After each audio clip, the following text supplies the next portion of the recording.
If you follow me on social media, you'll have already seen these beauties. This is my no-bake lemon blueberry cheesecake. It is so delicious and so easy. I'll even give you an option for a baked crust if you choose, but you can do without and really save on the bites and points. So if you're interested in seeing how this is made, stick around because it's coming up next.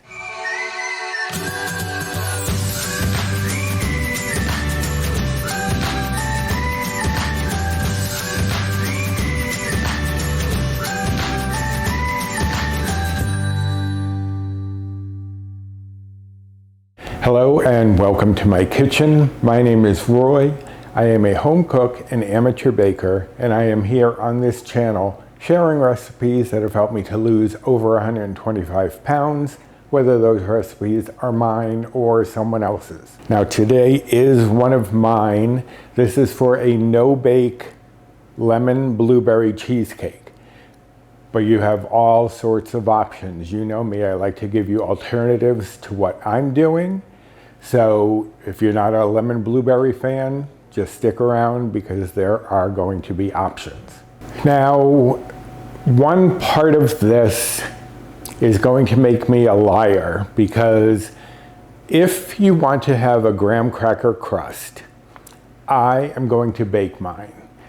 So maybe it's not entirely no bake if you want to do your crust that way. You could, if you wanted, just pack the crust into the ramekins or into the pie plate and refrigerate it and not bake it, but I don't think it holds up well enough. It'd be great if you're doing it in ramekins, which is what I'm going to be doing today, because if you know me, I don't portion things well, so having them in serving sizes already makes it so much easier for me. But I am going to bake that. You could totally go without any crust at all, and it will drop the bites or points quite a bit, but we will be discussing that later. First, let's go over the ingredients. Now for the crust, I have here, I crushed up already because I wanted to make sure that it would fit into a 9 or 8 inch pie plate, and it does. This is 28 graham crackers. Now, that's not 28 of the big sheets. Each sheet of graham cracker is considered 4 crackers. So this is 7 sheets of the graham crackers. I just pushed them in the bag and I just crushed them up right in the bag. It's so much easier because I am going to be making the crust in the bag. But you could, if you wanted, I like the little imperfections, like some larger pieces. You could, if you wanted to, run it through a food processor or just crush it on a cutting board or plate or whatever. I like having the little chunky pieces because it gives some texture to the crust. To go along with that for the crust, I have 2 tablespoons of brown sugar replacement. You could use white sugar replacement if you prefer. I just like the flavor that the brown sugar gives. And then I have 4 teaspoons of a light butter. I'm using, I can't believe it's not butter light. So that's for the crust, the optional crust. Let me just move those things out of the way. I do have some cooking spray here, and the star of our show here is this is 24 ounces of my light homemade cream cheese.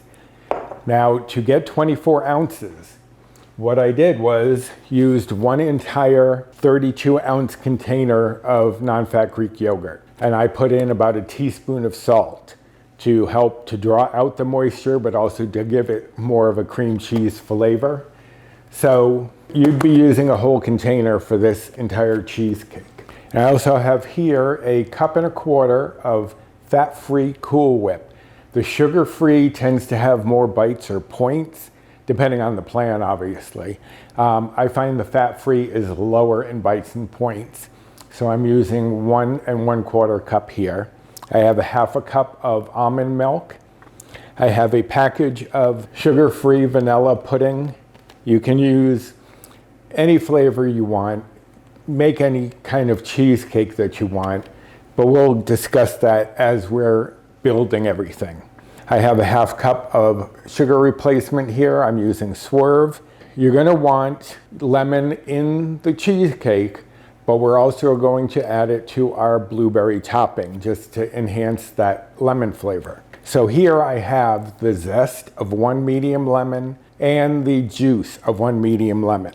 You'd get about a 1/4 cup of juice and you'd get probably about 2 tablespoons of zest. What I've done is taken out 1 teaspoon of the zest for the blueberry topping and 1 tablespoon of the juice. So it's going to be divided, but it's just all from 1 lemon. The other star of our show here, I have 2 cups of blueberries. One of those dry pint containers should equal 2 cups. So you can just get that and throw that in, rinse them off obviously first. But you can just use it right out of the container. I have another 1/2 cup of sugar replacement. I have a tablespoon of cornstarch and 2 tablespoons of cold water. Anytime that you're mixing cornstarch into a liquid, you want it to be cold. So we're going to mix the cornstarch into the cold water to make what they call a slurry. And then we're going to add that in to thicken up our blueberry topping. So those are all of the ingredients we're going to be using. Let me shuffle a few things out of my way, bring in my ramekins, and we will get started with the crust.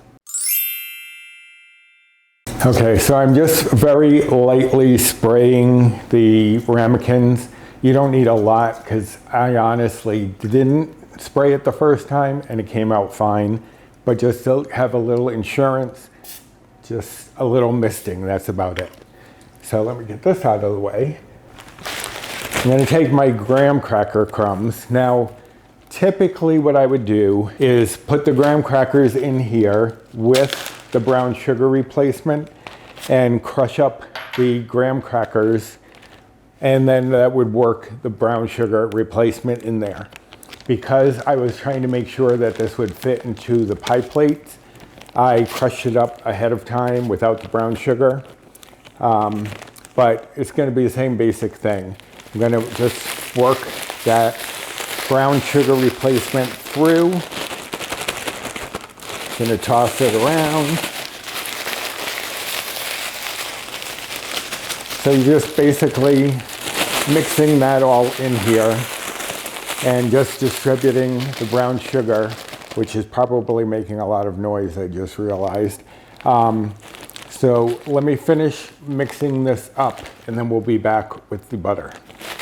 Okay, so I have the brown sugar pretty well incorporated. I'm going to add in the light butter. So we're just throwing that in there. You're going to seal it up, get rid of a lot of the air because you don't want to end up popping it while you're mashing everything together. And getting out most of the air will help that. So now we're just going to do the same thing that we did with the brown sugar and just work that butter into the graham cracker and brown sugar mixture here. And it's going to become thoroughly mixed in there and moisten up the graham cracker crumbs so that we can pat them down into the ramekins. As I said, you could use an 8 or 9 inch pie plate if you prefer. But let me work this butter through and I'll be back. Okay, so the butter is pretty well worked in there. You just want it until you don't see any more of the butter and the graham crackers have gotten moistened. They're starting to clump. That's exactly what you want. So let me slide my ramekins in. Now each of these, I'm going to do about 2 tablespoons of this. And then if I have any extra, I will distribute that throughout. Now, as I said, you don't have to do this crust if you don't want to.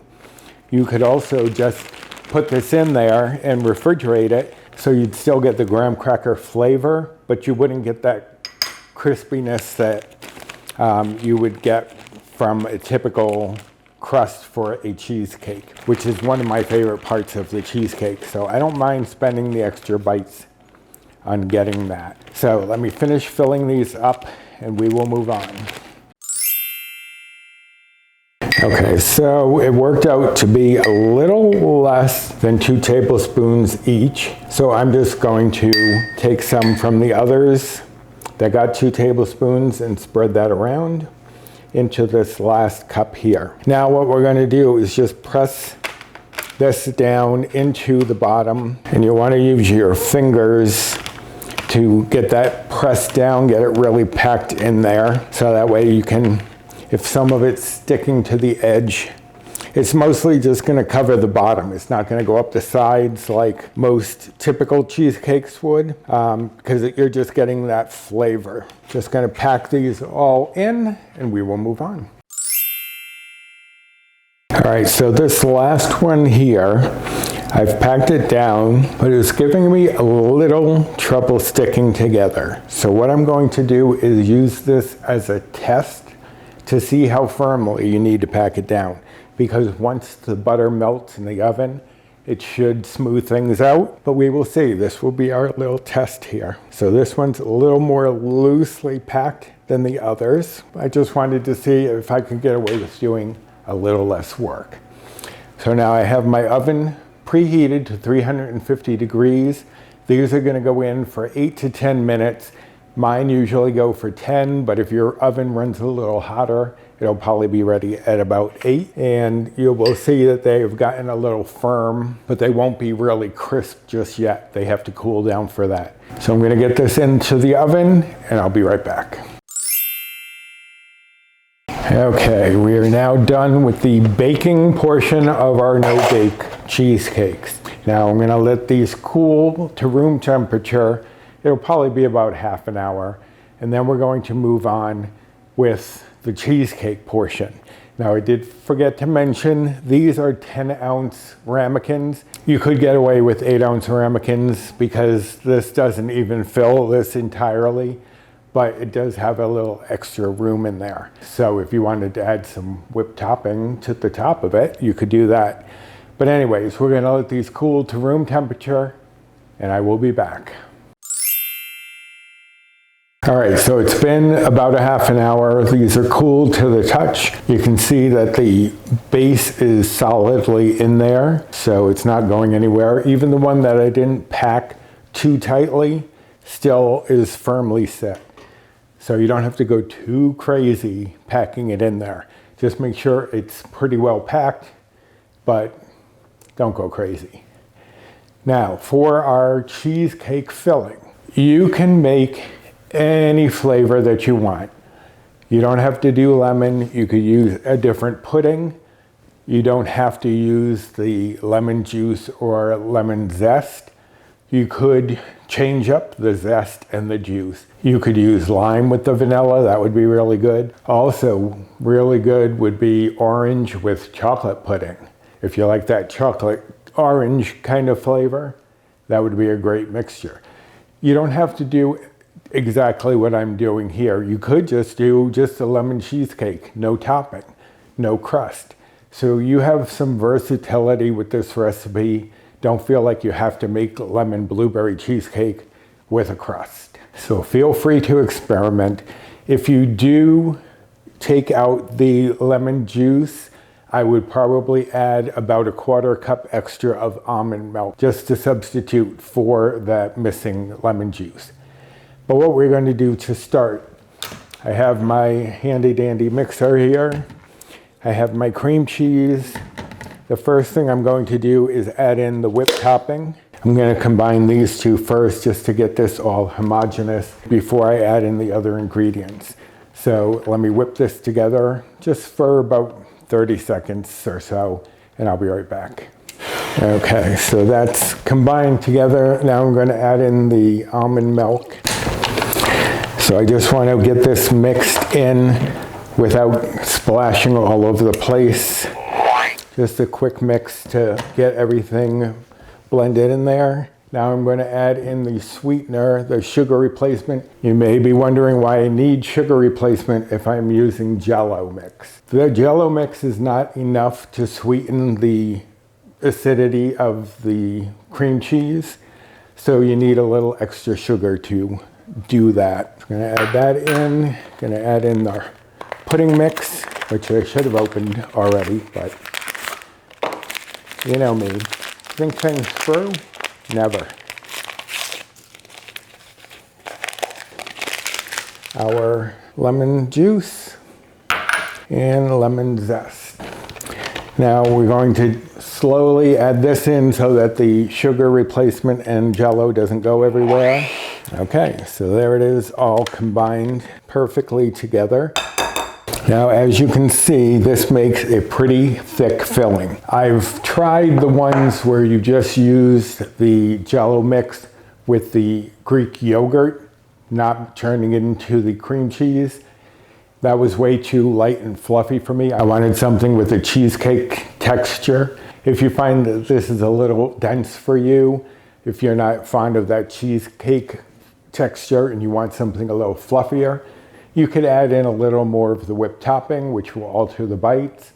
You could add in a little bit of non-fat Greek yogurt, or you could just add in a little bit more almond milk to lighten it up a little bit. But I like it nice and dense to have that cheesecake texture that I'm craving. So now I'm going to take my ramekins. Again, you could be doing this in a pie shell. I just find it so much easier to do it this way and have my portions already set. I don't have to worry about cutting it. It's just easier. So I have my number 14 scoop. I've mentioned before how a lot of these scoops will have a number on the little sweeper here. This is a number 14, which is about a 1/4 cup. So I'm going to get about 2 scoops of filling in each of our cheesecakes. You just want to make it as even as possible. Don't worry about what they look like just yet because we are going to spread that out. I'm just going to fill these up and we will move on. Okay, so I have all my ramekins filled. Now I'm just going to take a spoon and as evenly as my arms will manage, just smooth this out, pressing it down a little bit to get rid of any air pockets and making a nice mini cheesecake in here. Okay, so last one, I'm just pressing the pudding down and then I'm going to swirl along the edge here just to get it all smoothed out as well as I can. And there we have them, this part. Now I'm going to cover them in plastic and put them in the fridge for about 2 hours to let them really firm up. And meanwhile, I'll make our blueberry topping because that's going to have to cool down before we put it on top of our cheesecakes. Now, one thing I did want to mention, if you happen to find the sugar-free lemon pudding mix, which is very difficult to find for many people, I know I've had trouble finding it, what you could do is still use the zest and juice, but cut it in half. So the zest of half a lemon and the juice of half a lemon. That way you're not getting too overpowering with the lemon flavor. But these are going to get covered, put in the fridge. I'll be back in a second to start our blueberry topping. Okay, so I just got the cheesecakes into the fridge. I have a small saucepan here. I'm going to set it over medium heat and I'm going to add in the blueberries, the sugar replacement, the lemon juice, and the lemon zest that we reserved from the cheesecake.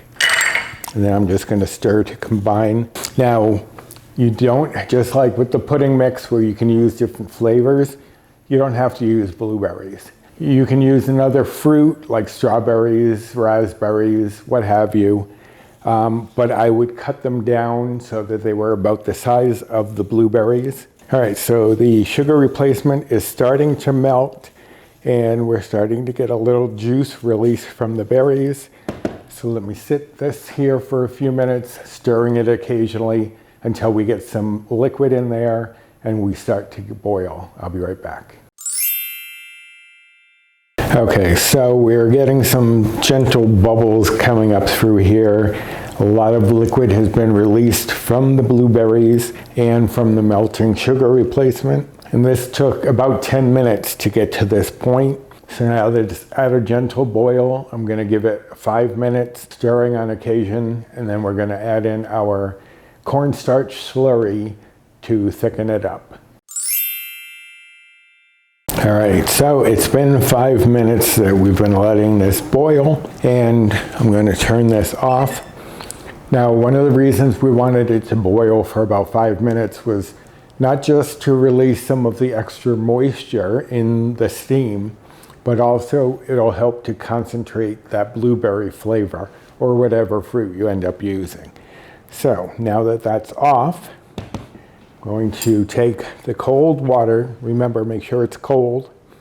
Add in our cornstarch and just mix that together. Now, the reason I didn't mix this together earlier is because if you let this sit for a little while, the cornstarch is going to settle at the bottom and you're going to have to stir it up anyways. So I figured I might as well just stir it as I need it. Okay, so nice milky looking cornstarch slurry there. Going to add that in. And we are going to stir this through. Now, this is not only going to help to thicken it up, it's going to give it a nice glossiness. You can already see it starting to set as the cornstarch is starting to plump up, and it's gotten a nice glossy sheen to it. And you can see it's starting to leave a trail before it fills in. Before, when it was all liquid, it wouldn't have left that trail. So that shows that it's thickening up nicely, but it's going to thicken up even further as it cools. So we're going to take this off the heat, set that over there, let our cheesecakes firm up a little bit more as this cools down, and I'll be back to assemble the whole thing. Okay, so the cheesecakes have cooled in the fridge for a couple of hours. Our blueberry topping has cooled. So what I'm going to do is just spoon some over each of these. Obviously, this would be much easier if you were doing it as a whole pie because you could just pour it on. I think I got about 2 tablespoons on each one last time, but we will see. But you're just going to spread it on top of each of these, and you can see it's thickened up quite a bit with that cornstarch. So yeah, I'm going to do 2 tablespoons and then go from there and just cover each of our lemon cheesecakes.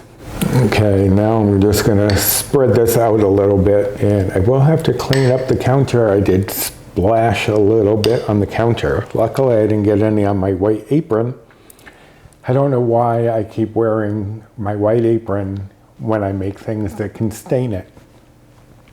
Anyway, so just spread this out evenly, and what I would do is put this back in the fridge and let the blueberry topping come to be about the same temperature as the cheesecake.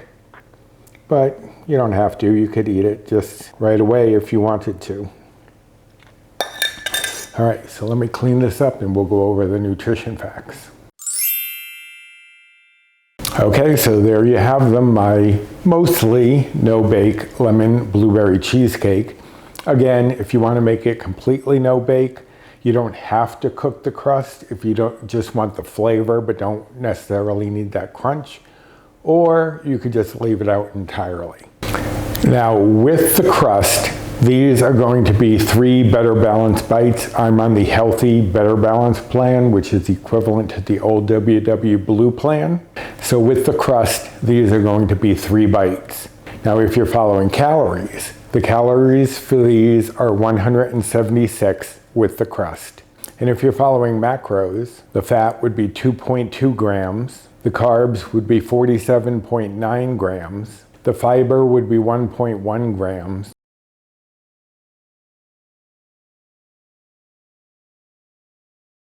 and the protein would be 12.5 grams. And again, that is as I made it here with the crust. But without the crust, this is 1 bite. The calories for one of these without the crust would be 120 calories. And if you're following macros, the fat would be 0.9 grams. The carbs would be 37.4 grams. The fiber would be 1.1 grams. And the protein would be 11.6 grams. And again, that is without the crust. So you have some options, not only crust or no crust, but also in terms of flavors. As I said, change up the sugar-free pudding mix, change up the zest and juice, take off the topping, change the topping. I think I might want to try one with banana and brown sugar as a topping, kind of like a Bananas Foster. That might be good. Anyway, I hope that you enjoyed this video, and if you did, I would appreciate a thumbs up. Subscribe to my channel if you haven't yet and you are looking for recipes that can help you on a weight loss journey. Share any of my videos if you think there's someone out there who would appreciate the content, and hit the notification bell for the next time I upload any sort of video. Also, comment down below, are you a lemon blueberry fan? Would you try some alternative? Would you try lemon and strawberry? Lemon and raspberry? Maybe not lemon at all, maybe orange. The world is your oyster. I gave you the base, play around with it. A lot of times the way I come up with these things is just playing with my food. Now the recipe for this will be on my blog. I will have a link directly to this recipe down below, as well as to the blog itself. And there will also be my Amazon storefront, my Fetch rewards, my Built Bar rewards, and my social media. Here's my Instagram handle if you'd like to follow me there. And there are 2 Facebook groups that I'm part of. One is mine, Recipes with Roy, and the other one is Finding Our Way, WEIGH. And that one I co-admin with Jennifer Lynn from the Jennifer Lynn channel, as well as Bree Coleman from Balancing Life with Bree. So join us over there for lots of great tips, tricks, recipes, support, and people. So I guess I'm going to cover these back up, put them back in the fridge, and let my temptation to eat them last a little bit longer. It's going to be so worth the wait. So until next time, bye.